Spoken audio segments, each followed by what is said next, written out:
మీ business ఏదైనా మీ ఊర్లో promotion చేయాలంటే అది సుమన్ టీవీతోనే సాధ్యం. ఇప్పుడే సంప్రదించండి. సుమన్ టీవీ ప్రేక్షకులందరికీ నమస్కారం.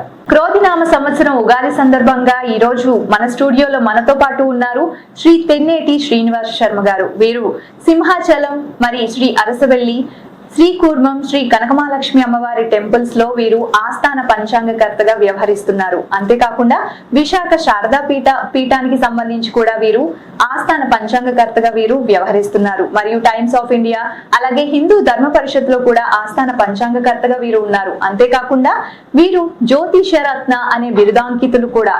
గురువుగారు, మరి కర్కాటక రాశి వారికి ఈ సంవత్సరం ఏ విధంగా ఫలితం ఉండబోతుంది తెలియచేయండి. కర్కాటక రాశి పునర్వసు నక్షత్రం 4వ పాదం, పుష్యమి నక్షత్రం, ఆశ్లేష 1, 2, 3, 4 పాదాల రాశి ఇది కర్కాటక రాశికి చెందుతుంది. ఈ రాశి వారికి ఆదాయం 14, వ్యయం 2, రాజ్యపూజ్యం 6, అవమానం 6గా కూడా ఉంది. ఈ రాశి వారికి గ్రహగతులను కూడా పరిశీలించగా కూడా మే 1వ తారీఖు కూడా గురుడు లాభస్థానంకు రావడం, అదేవిధంగా కూడా భాగ్యస్థానంలో రాహు సంచారం, అష్టమ స్థానంలో శని సంచారం కూడా ఉందన్నమాట అండి.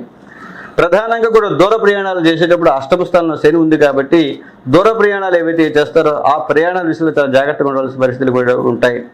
కోర్టు వ్యవహారాలు మంచి అనుకూలంగా ఉంటాయండి. దీర్ఘకాలికంగా రావాల్సిన పెట్టుబడులు ఏవైతే ఉంటాయో వీళ్ళు పెట్టుబడులు పెడతారు.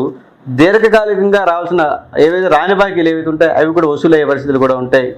అదేవిధంగా కూడా పెట్టుబడుల విషయంలో మనం ఇప్పుడు ఎక్కువ కాలం నుంచి కూడా చూస్తుంటారు అన్నమాట, నిరీక్షణ చేస్తుంటారు పెట్టుబడులు ఎక్కువగా పెడదామని. భారీ పెట్టుబడులు పెట్టే వాళ్ళకి మంచి ఆశాజనకంగా ఉంటుంది.